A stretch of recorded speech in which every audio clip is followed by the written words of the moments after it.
We're just here having a good time with the boys. With the fellas. With the guys. Just guys being dudes. Dudes being bros. The men. Mm-hmm. I forgot that we didn't play pickleball today, so my name's a little confusing. I thought you guys had played racquetball. Yeah, but racket makes less sense. Although I did smoke James in the nuts with the ball. Clearly you've never been to Singapore. Yeah, he did. And let me tell you, I know they recommend you should wear safety glasses when playing racquetball. You should also wear a cup. Yeah. Like it wasn't even a hard hit. It was like a ricochet. Didn't even have any like oomph on it, but it smoked me like perfectly in the left. And you saw me. It took me down. It was not fun. It was not a good, not a good time. I aced you. That's not what that means. That's not what that means at all. That's all. Yeah, it's a stretch. But yeah, so I know we've documented our racquetball, shenanigans on the show. And, we go with our friend Bob, who introduced us to it in May, and he used to handily kick our ass. We just played a game where we all finished within it was 18, 17, 16 or something. It was all very close. And it took a long time to finish overtime. One game. Yeah. And it took us a while even to get there. So we're improving. We're doing well. We feel good about it. Okay, but who won? Bob. I won the first one. Did you? Okay. Yeah. Are you sure? Actually, I won both. Bob won the 5. Yeah. Bob won the first one. No. I won the second one. Yes. Oh, because he kicked. Yes, James. No. Yes. No, he didn't. Yeah, no, because remember, the ball hit you. You got in the way of the ball. And was it? Yes. No. Maybe. Yeah, that's true. Maybe. I regret asking. I'm already bored. I feel like I'm being gaslit here.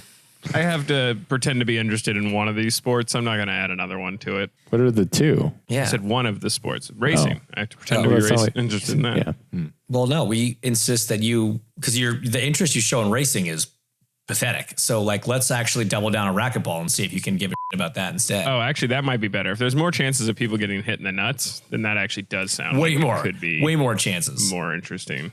Dude, have you ever when you're doing your belts up, got one of them caught? Of course. You ever had that? I'm a professional race car driver. Yeah, it's the worst feeling. Yeah. So it happens in racing. You just don't really hear about it or see it, but it's we hear about awful. it now. Yeah, we'll tell you guys all about it. It's not good. That's why when you see drivers spending a solid 10 to 15 seconds organizing their junk before they get in the car, that's a very necessary part of the process. See, right? I thought that was just a little bit of you time. I thought that was just some time that you got to spend to yourself on the grid. But now I know. Yeah, I don't know if you look at what a grid's like, but it's not you. There's dozens and dozens of people around your car at all times. So it's not a very personal, quiet moment. You don't want to just be fondling your stuff the whole time, but it's a necessary evil. It's something you got to do. So Milwaukee happened. Heard of it. Okay, we talked about this before we went in. You guys said we've been wrong before and shown up and it's been banger races. Seemed like these were two pretty entertaining races. I think we first need to acknowledge the fact that people responded to our threats that if you don't show up, we will kill you. Yeah. So I didn't want us to solely, exclusively take all the credit. I would like us to. But I feel like we deserve it. Because we let me tell you, there was no billboards promoting IndyCar. We did. There sure weren't. There was a billboard promoting a NASCAR race that had already happened on the property. Yes, but there was not an IndyCar billboard. No, there wasn't. And even a lot of people that ran, hotels and restaurants in the general vicinity seemed to not know there was a race happening. But the crowd turnout was pretty impressive. And I had a bunch of people be like, we came. So I know they heard us. Yeah. So we're at least, and hold on, we covered this on Twitter, but in case you don't follow us on Twitter, there was one fan who tweeted asking if she got to stay in the off-track family because even though she couldn't come to Milwaukee, bought tickets anyway to support the event. So, yeah. I mean, Tim, again, we offered her your job. She doesn't just get to be in the family. Yeah, she can. She's at in Shards of Night, by the way. Right. Just to I have give to a say, shout out there. I don't think she likes me. I think she's a James or maybe Tim fan. So I'm we gonna kind fight of that. like checked out her profile. She very much is a fan of you, Alex. She's, Yeah. Okay, She's so much listed you as- as your favorite driver. She put a list of her favorite drivers conveniently on her profile on her Nice. thing. Yeah, And James, you are James P1. texted. So maybe James texted me and was like, "Hey, let's find out who her favorite driver is, so we could do something special for her at Nashville." And it was like Alex, top of the list. So I didn't want to assume, but I mean, it's either going to be me or Pato. Let's be honest. I was going to talk to you off air. She said she can't DM you, so I DM'd Why? her. So we're gonna. She says your Oh. DMs are off, so I'm gonna They help get are? it set up for I Nashville. wonder what Alex. opportunities I've missed. so many missed opportunities. Look, I got a Holy title sponsor from a crap. DM, so you could be sitting on a gold mine, dude. How do you turn on your DMs? I have Allow no idea. message requests from no one. There it is. Yeah. The floodgates have Everyone. opened. Ladies and gentlemen, please DMs are DM open. Alex Rossi as much as you possibly can. And I mean that in the most Dirty way possible. like platonic way possible. He's not you, Tim. Calm down. Yeah, or But yeah, never mind. no. People showed up in a big way. Obviously, all the people at the Wait, fairgrounds. so and did she want a garage tour in Nashville? Yes. Yeah. No. Okay. I was Absolutely. gonna. I said I was gonna bug That's you about why it I after didn't. the weekend. That's why I didn't and- think she was a fan of mine because I was like, hit me up and I'll arrange it. Oh, and she and was she like, did. nah. Yeah. No. It's That's the best. Well, anyways, thanks, and we'll see you in Nashville. All right, guys, Classic it's been fun. miscommunication. Great show. Thanks for coming to Milwaukee. See you later. Another that would be thing so great. if another we could thing- just do 7-minute episodes. that tells me that we had a lot of people in Milwaukee was Jesus. that was How this many is week's that? haul. How many bracelets is that? Tim, that's not that many. That looks like a That's lot. 10. That's That's a 10. lot. I You should gave see Alex what, his. You should Actually, see what Pato and I pull in. You should be see what fair- Pato pulls in. You should see what David pulls in. that's fair. One of these actually I is can see yours. that. I feel like David also probably gives them out. I don't know. Yeah. Oh, I like that. That's nice. Yeah, it's like All like right, a bring it chrome to look to it. Nashville I got for one of me. those I'll be too, there. so that's cool. And I've got your other one and Hazel's one here for you. So we got adding it to the pile. Alex got a nice one with Castle Run on it, which I thought was a nice touch. Sure did. There it is. There you go, wearing it loud and proud. But no, honestly, it was, I think we were all a little worried about how many people were going to show up just because of what we talked about before and how this race kind of fell apart last time it was tried. But I was pleasantly surprised with how many people turned up on Saturday, especially the like midway area behind the track where all the fair like vendor stands were open and banging. There was live music. There was beer flowing. Like they ran out of beer on Sunday. Like it's like, come on, Wisconsin. Do better. I didn't know That's you like, could do that at an IndyCar race. 2, I didn't know you could do that in Wisconsin. I didn't know. I did not think it was physically possible in Milwaukee to do that. I didn't know you could do it without Tim being there. Also That's true. fair. That's Great point. impressive. Yeah, I haven't that's a had a great drink point. in over 2 weeks. Thank you. It's awful. I feel great. I've been getting fantastic sleep. I'm very productive and I hate every minute of it. Yeah, I was gonna say, but if you had been there, you would have been drinking. So yes, I think that point still stands. So no, it was awesome. Was it a sellout? No. Is it where we want it to be? No. But it definitely, I think set some great baselines for, foundations to build on that event. On top of the fact that, yes, we were wrong. It's happened before. It'll happen again. We did not think the race was going to be good. And then we didn't think that the race after that was going to be good the next day.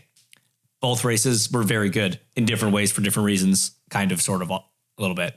So as is sort of traditional, Alex, run us through the weekend. Okay, so I want to start with a little bit of a bitching session So unlike you. because that's just, hey, you got to keep things Keep it real, bro. traditional. Give the Yeah. people what they want. True. And by people, we mean Alex specifically. Yeah, just me. Give the people what they want.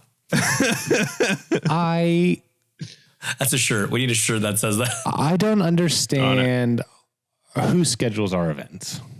I know yeah. there's a lot of people involved, and I know that there's more than just we want to do this, but we all show up. We've talked about this. We show up Thursday afternoon, and then we don't do anything from like us arriving at 3 p.m. on Thursday, 4 p.m. on Thursday, to I believe it was Friday. It was like 2:35. 2:45. Yeah. Where we do kind of the low line session, because it's the opposite of other ovals where you got to rubber in the high line, you had to rubber in the low line. And then you do one 90-minute practice. And then you go 20 minutes after that session ends, you go to an autograph session, which great. Love seeing the fans, love doing those. That was 20 minutes after the checkered flag. 25. And then the garage closed 30 minutes after the autograph session ended. So we had no time. All we did was sit around all day Thursday and Friday to then have no time after a 90-minute practice, which was our qualifying practice, followed by any sort of race sort of practice, pit stop practice, whatever. You had one shot to get it all in before you went into a doubleheader weekend. So Friday was very annoying for all of us because it was just like, we've been sitting around at the track all day. I understand that you don't want to do the autograph session maybe before practice because maybe all the people won't be there. Fine. I don't.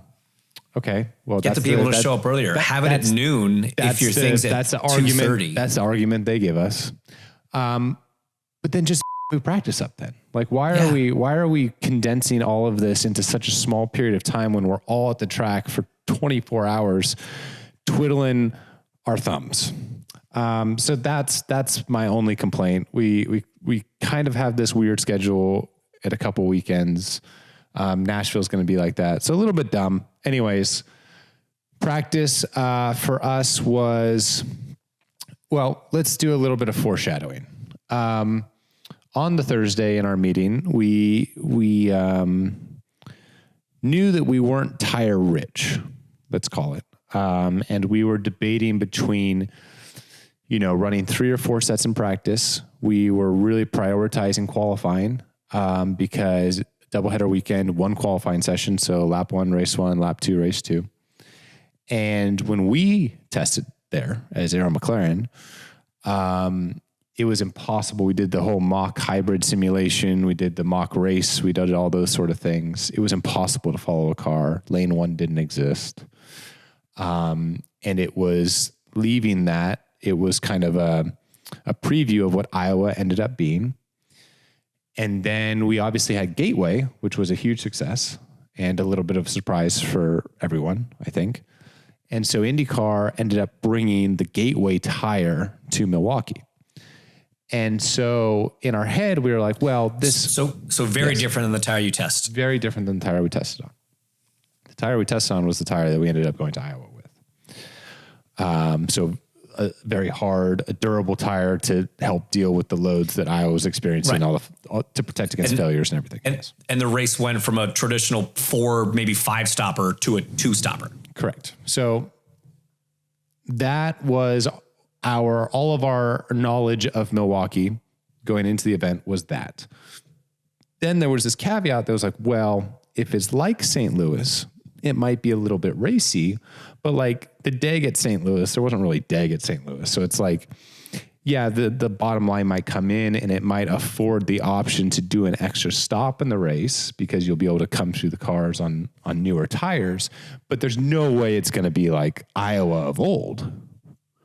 So we were between, okay, do we want to use 3 sets or 4 sets? Because we're, again, trying to prioritize Q-Sims and making sure you start up front. Well, there were some other teams I'm not going to name that did tire testing. And so there was teams that only ran 2 sets in practice. And we came out of practice being like, I hope we didn't miss anything there, but like, it'll be all right. Worst case scenario is we'll have to run. If it ends up being a 4-stop race in race 1, worst case scenario is we'll have to run our Q set in race 2, which we've done that a lot on impound races. You start the race on the tires you qualify. It's not great, but it's not bad. It's 2 laps on the tires. Like, it's not a big deal.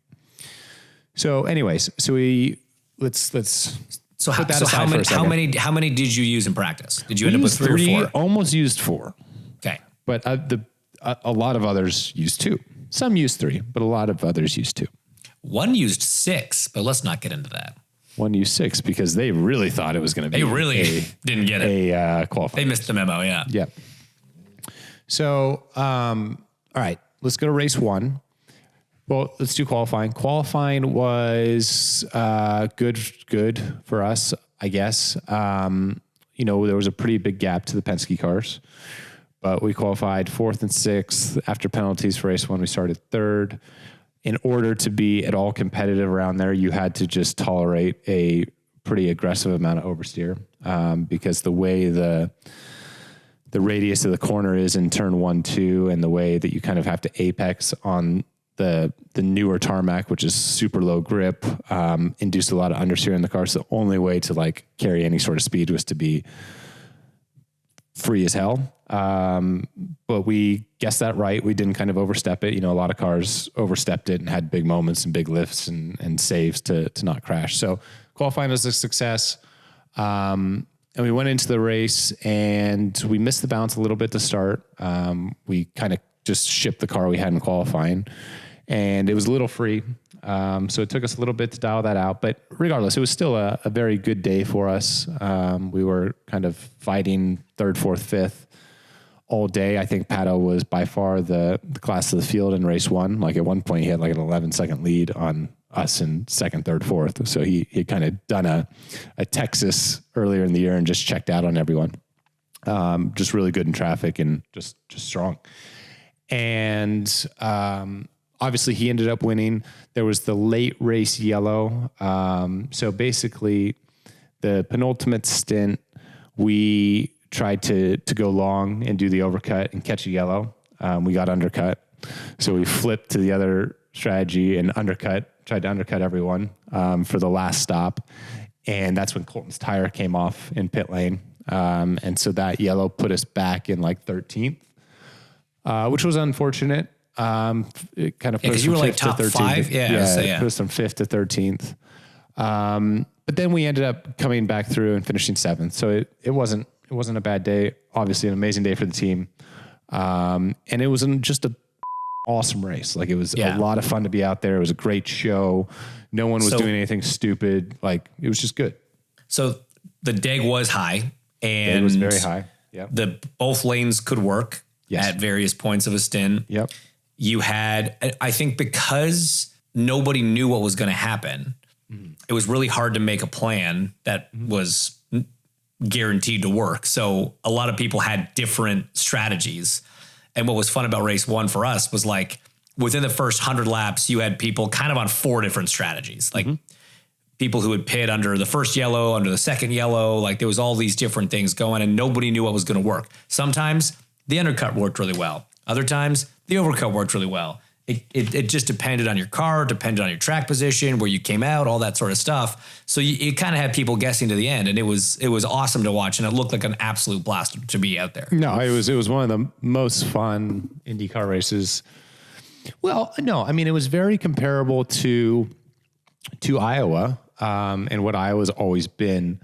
But this was the first time I've done a race like that where I didn't have a car that was absolutely horrific. Trying to kill you. Right. So every time you talked about, how awesome Iowa is, and Joseph's talked about how awesome Iowa is and all this stuff, I'm always like, no, it's not. It's horrible. I'm hanging on for dear life. This was kind of like the flip side of that. It was like, yeah, it's awesome. Like you can play around and put the car in different positions to try and set someone up. And anyways, it was very cool. It was everything. It lived up to the Milwaukee hype, which I was excited about.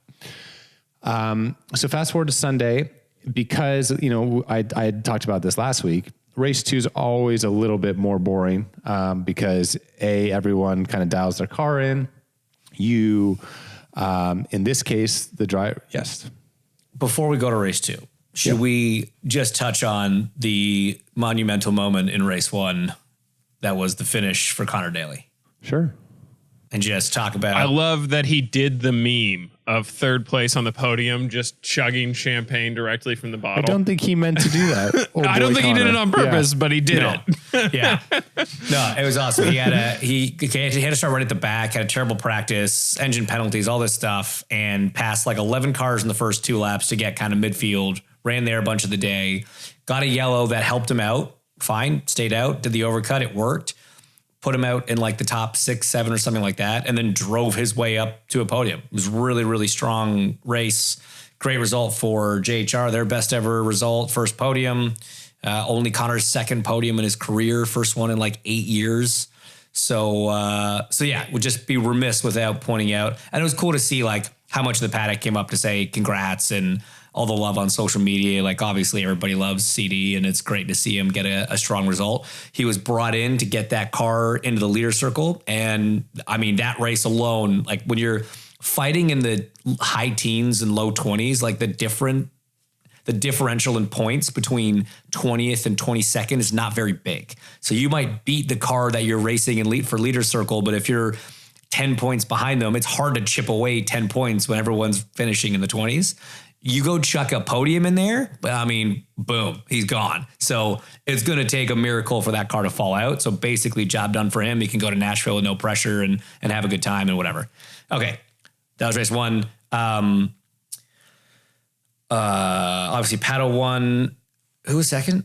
Power was second.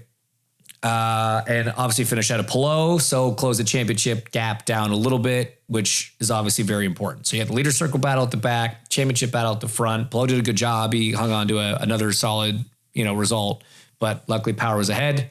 Championship gets a little bit tighter going into Sunday, which is normally a worse race. Carry on. Very good summary, James. It's almost like you do this for a living. So race two got off to quite a wild start.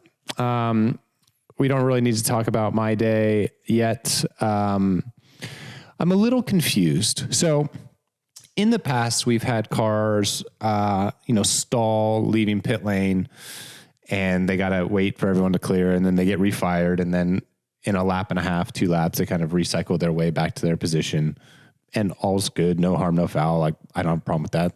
Great. In this case, Alex Pelot, championship leader, 2 races to go, has some sort of problem. And we're doing, the parade and pace laps. It was 4 of them. And it gets to the point where it would be time to go green, and they're holding the green. And I really don't understand that. They started counting the laps. So he was going laps down, but obviously at a much less significant rate than he would be if we were racing, instead of driving around behind the pace car at 80 miles an hour. So I find that very weird, because I can guarantee you if it was Stingray Rob, we would have been going green. So I have a theory on this, and it is that his car wasn't in pit lane, right? He'd made it out of pit lane. He was on the apron. They have many tools to wheel it back into pit lane, James. Yeah. But you've got to get the safety truck there. Like, crew members can't run out of pit lane onto the apron to pull the car back. So you got to get the safety trucks out. And let's remember, 4 pace laps at the mile is not 4 pace laps at Road America. They go by pretty quick. So I think it's because there was a car like on the racing surface, and there was safety on the racing surface, and they couldn't fire him back up, right? They ended up just like towing him backwards. So they tried. So they sat there for a second trying to figure it out. They had him power cycling the car. I think the team was even telling them to not try to start it yet, because they, when you power cycle a car, you can't just like switch it off, switch it back on, immediately fire. You got to like let the thing boot up and all that. So I imagine that's why. I'm sure it was weird from in the car, but that actually kind of makes sense to me. Okay. So then I'm going to fast forward a bit before we get to the start of the race. And Will Power spins coming to green. Okay. Immediate yellow. Mm-hmm. Makes sense. Car's spinning. All good. And at this point, I have control of the field. Mm-hmm. And Will comes into pit lane, and they wave off the green. Yes. And I'm like, are we just waiting for him to pit now? Like, why are we waving off the green? Because a car spun and is now in pit lane. I thought it was an ordering issue. Am I wrong on that? But it was fine before that? And, well, yeah, that's a great question. Like, I just feel like twice 100%. Championship contenders, like, concessions were maybe made. It just seemed weird to me. That's all. I don't know. 100%. And because the other thing is, if there was a something that wasn't ordered did they get that order changed in one lap? Because it went green the next time by. Right. By this point, Will was now back on track. Right. But not where he should have been in line. Let's get to that point, because there's other questions I even have about why he came in the pits. So start of the race. Okay. Complete cluster. Race, complete cluster. My guy, Joseph Newgarden on the pole. Doing his thing. He was not at all manipulating any speed. I'm not saying that whatsoever. He was dead nuts on the speed that he should have been going, but he was doing his super late start, which he has every right to do. A little weird. And I was a little surprised that the next time he's in the lead of a race, playing the same game, not the same game, but doing the same thing. And the start was waved off, which I don't understand, because all we were told for the 2 weeks after St. Louis was race control did everything right by the book, in the sense that Joseph hadn't gone by the end of the restart zone. There was a lot of conversation about it. There was even a line that was painted for this event to designate the end of the restart zone, so all drivers and spotters and everyone would be aware. It was waved off because he was going late. And so it's like... No, I don't think that's true. So why was it waved off? It was waved off because the last 3 rows were still entering 3 and we're doing 100 miles an hour faster than the rest of the field. Okay, well then I had false information. Granted, none of this information came from race control. Like Grosjean getting the wrong email. I'm not saying that they said this to me. Right. Okay. And so the where I agree with you that, we can play Monday morning quarterback, right, is you could have eyeballed that a lot sooner and made that call. If you're worried about the last few rows being too fast, so why do we care about the last few rows? You care about the last few rows because if they do have some crazy head of steam on an oval, especially, and you call green, they could still be flat out and top of third gear while you're just pulling second, and they're going to pass 13 cars by turn 1. Right. So that's why you have to be cognizant of what's happening at the back. What I'm saying is, when the leaders were in 1 and 2, in the middle of 3 and 4, getting close to where they start accelerating, you could have potentially seen that the stragglers were still coming out of 2, not side by side, trying to catch the field, and maybe made that call sooner. I think the damage was done in how late it was waved off. Okay. So that's a different impression than I was given from my people.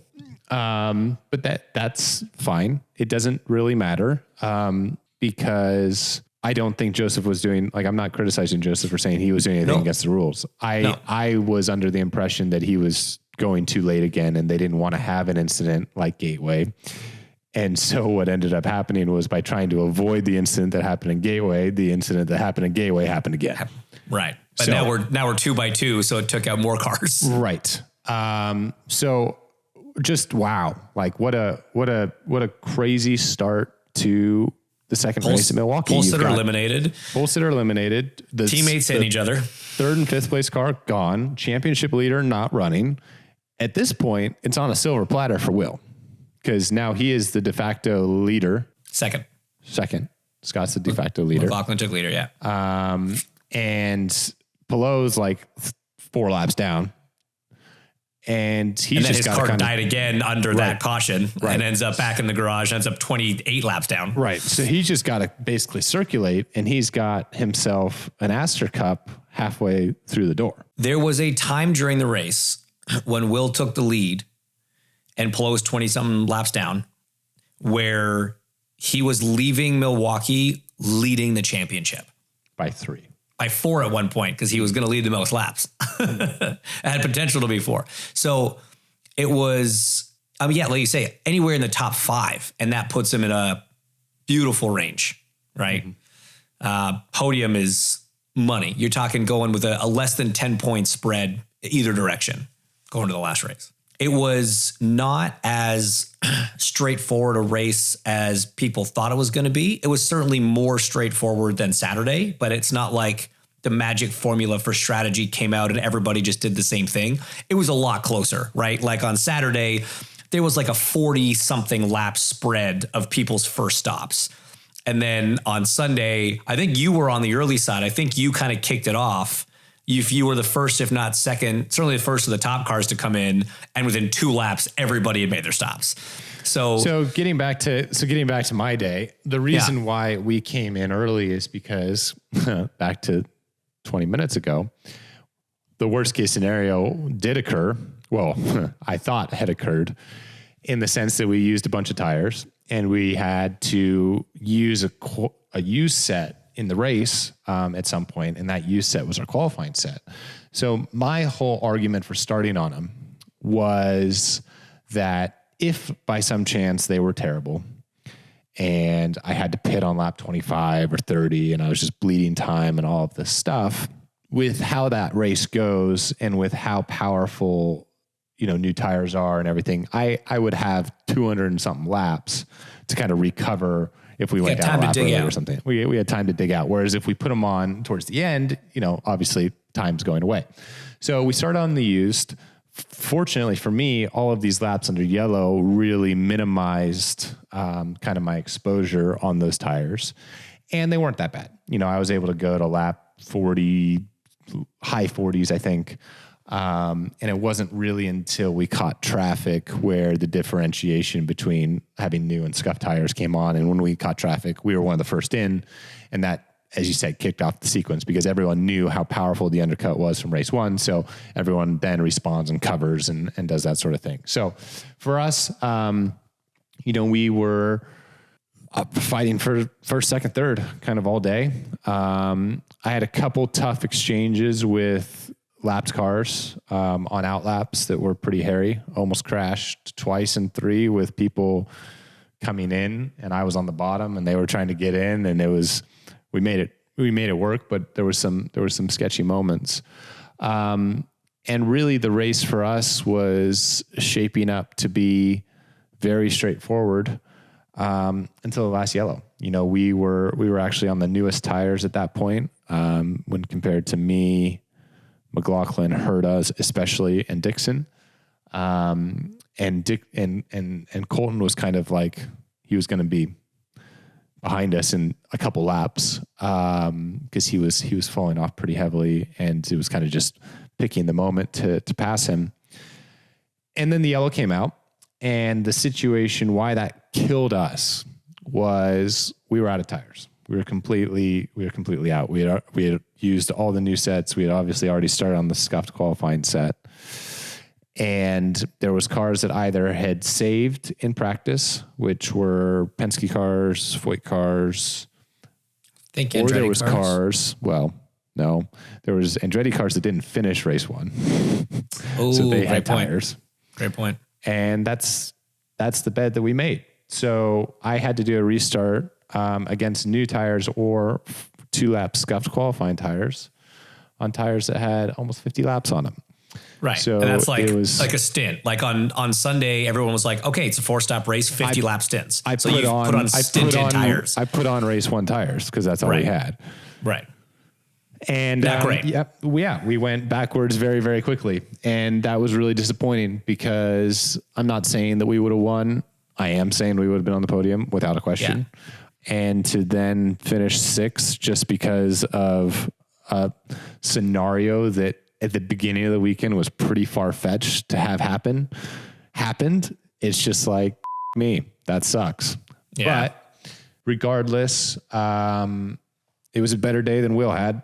And I think we should talk about that because, we referenced how Will, was leading the championship at one point, and on a restart just got a little bit trigger happy and spun. And I love Will, and I hated to see it. Like, it's not that I don't want Alex to win. I don't really care who wins, but like, it would have been really cool to have a championship fight go into the final race with a 3-point differential. It was best man wins. That would have just been awesome. Yeah. Yeah. Whoever wins, whoever finishes in front. Right. Yeah. I mean, from the booth, we're sitting there, and when Alex's car doesn't start at the beginning and Will's starting on the second row, having finished second the day before, you're like, you can't write that, right? Mm-hmm. Like, this is unbelievable. One thing I do want to mention, this series. One thing I do want to mention is I actually talked to Alex about it because obviously there's a lot of speculation about what the issue was. And there's always, when it looks like that, we had a lot of mechanicals on Sunday. There were a lot of cars that had issues, and we had a couple on Saturday. I think there were maybe one or two on Saturday. There was a lot on Sunday. Connor had an issue. Pato had an issue. Alex had an issue. There were more. I think maybe one of the coin cars, but obviously the hybrid is the concern, right? Because normally after a race, these things get pulled out, they get refurbished, they get put back in. You can't do that on a back-to-back, on a doubleheader. When I talked to Alex, he said it was nothing to do with the hybrid. It was just the battery, something the team controls. And for some reason that they don't understand yet, the battery just the bed, and that's what caused the problem. So I feel a little bit better that it wasn't affected by the hybrid system in that sense, and it was just bad luck. But man, we couldn't believe it. And then Will's, he's running up front all day. At one point, he's leading the points. On that restart, I forget exactly how or why, but he was sort of midfield because of, the cycles, and he wasn't me and Dixon right at the had front. stayed out. And then I think him and McLaughlin were third and fourth, and there was just some lap cars in between. Like it was right. just, Okay. Yeah.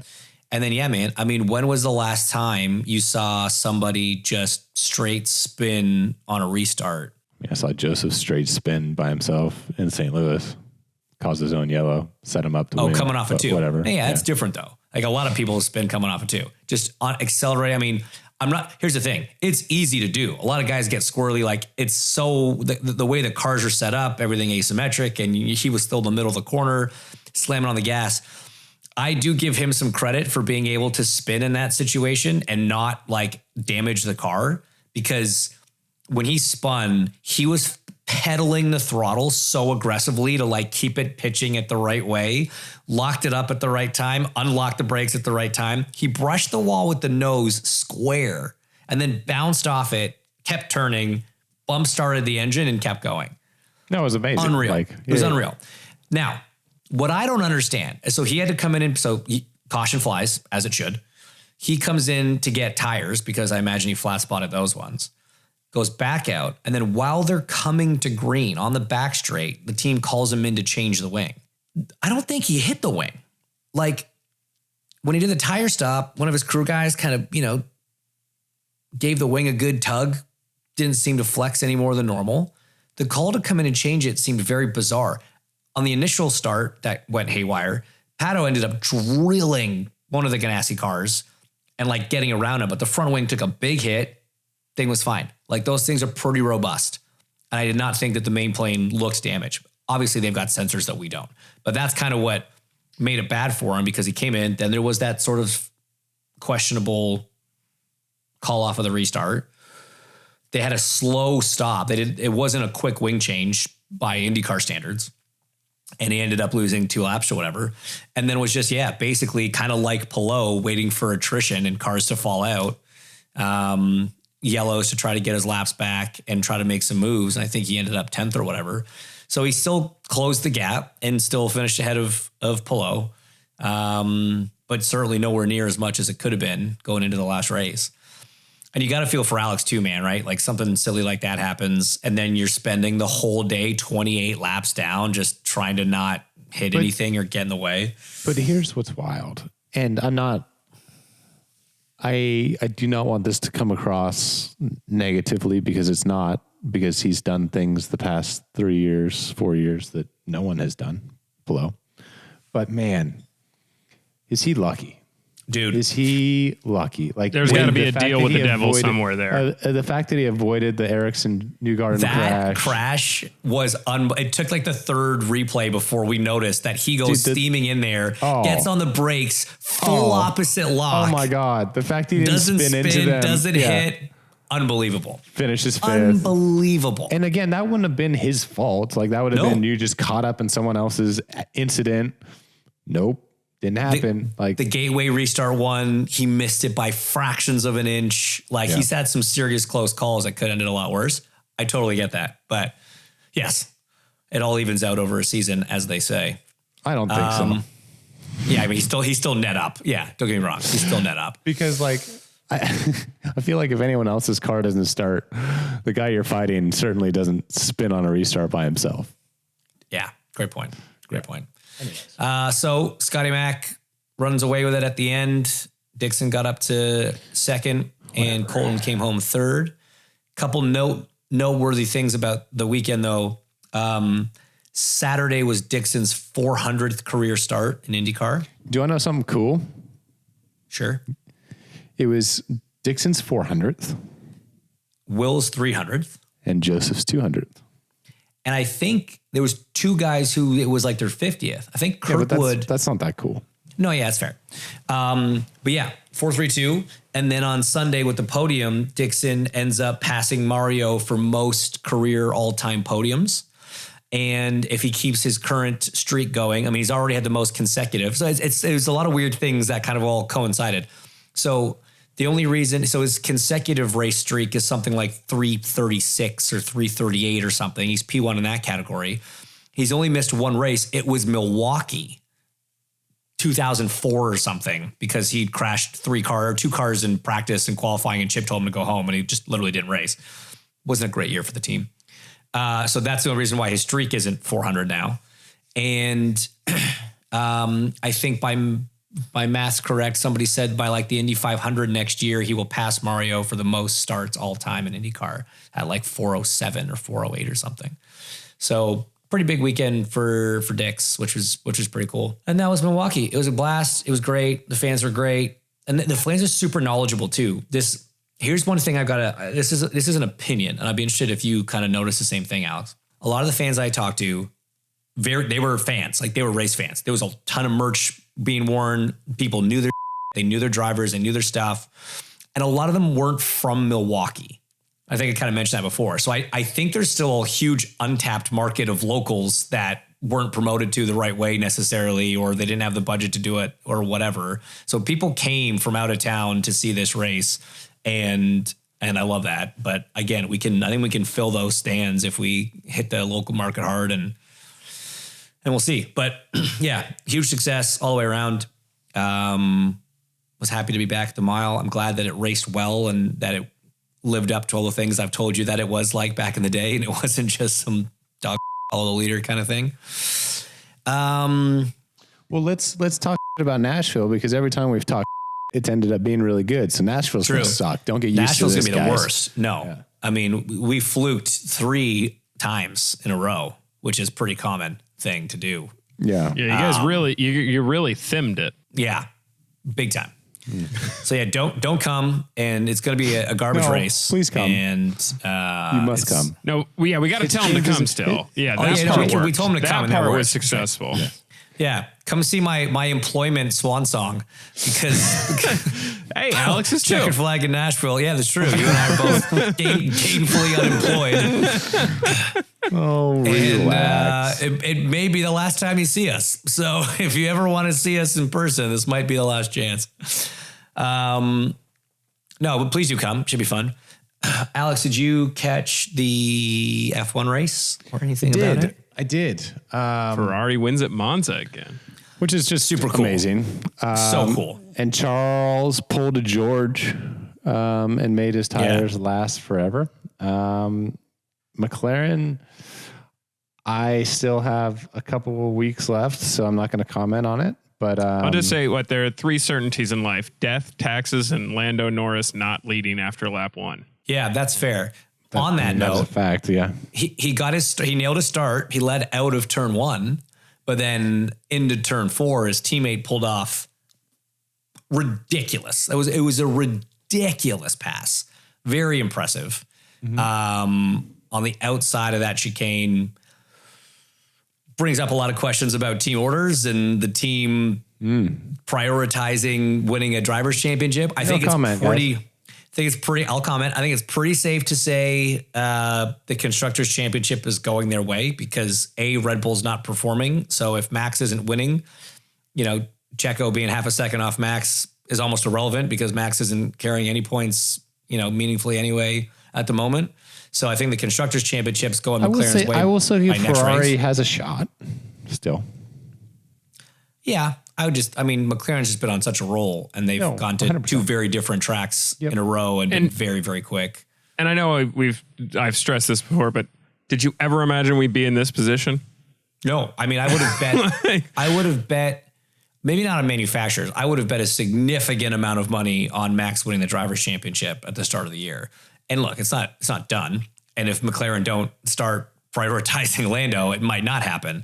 But they got a very real chance, man. I mean, there's still 8 races plus 3 sprint races. And he's just got to outscore Max. I think at this point it's like 6 races or 6 points a race kind of thing. No, like it's more than that because it's 60 points. So it's like, it's not. Yeah. Like so if you include the sprint, it's not impossible. I know it's not. And I think he has a very good chance. But guys, it's Max Verstappen. Red Bull, I'm sure, has an upgrade coming. Like they're going to. I don't disagree. They've got a little bit of a buffer still. But what you're going to look at is not letting Lando keep the win in Hungary, not swapping second and third at Monza. Oh, for sure. Yeah. And you're going to start counting those points back. And at the end of the day in Abu Dhabi, if he's less than 10 points, you're going to feel pretty dumb. You feel pretty dumb about it. I mean, look, the Hungary one, I kind of supported because at that point, we weren't really talking about Lando catching Max in the Drivers' Championship. Oscar was leading. He was the lead car. He was getting it done. They gave Max a preferential strategy just to cover the car behind. We've talked about this. So I'm actually for them giving it back. This one was harder, right? Like Ferrari probably didn't think a one stop was going to work going in, but their tires were looking better than the other people, and pitting was going to leave them third. Staying out at least gave them a chance to be first. And worst case scenario is they would be third. So it was really nothing to lose for them. Leclerc did an incredible job. So cool to see a home win for Ferrari at Monza and for him and everything. But I think it was an easier call to swap second and third today when it didn't look like Piastri was going to pull it off. So, yeah, man, we'll see. We'll see how it unfolds over the next little while. What's papaya rules? You drive for McLaren. Don't be an idiot. I'm just, the fact that they said that over the radio and everybody can hear what you're saying, like, we're going to race, but according to papaya rules. It's like, well, now everybody needs to know what that means. I really want to know what that means. Don't say orange. Like, yeah, they really hate it when you do that. Yeah. Okay. Yeah. Credit to Charles. Well, Charles Leclerc. Got Nashville coming up when we'll cover that next week. We sure will. We sure will, Tim.